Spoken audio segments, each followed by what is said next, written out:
Pakistan's forests are shrinking rapidly because of illegal logging, and with the threat of climate change, one province has decided to start a massive tree planting effort. Kamal Haider reports from the northern Khyber Pakhtunkhwa province. Although Pakistan is a large country, less than 5% of its territory is under forestation.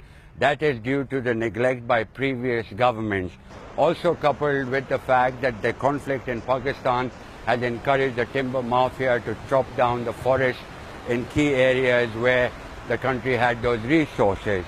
Now, because of the threat of climate change, the Khyber Pakhtunkhwa province has come out with an ambitious plan to plant up to 1 billion trees across the province.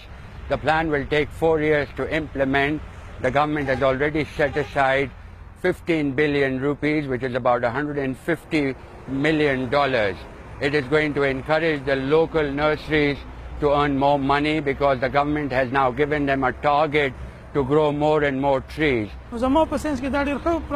This initiative of tree plantation by the government will not only boost the business of many nursery owners, but will also bring more and more people to invest in this industry. The government is also encouraging local farmers to come and take free trees in order to grow more and more trees across this province. It will drastically change our climatic problem at present. First, the second main thing, that with the plantation of these 1 billion trees, it will drastically change the soil erosion in our province as well as in our country.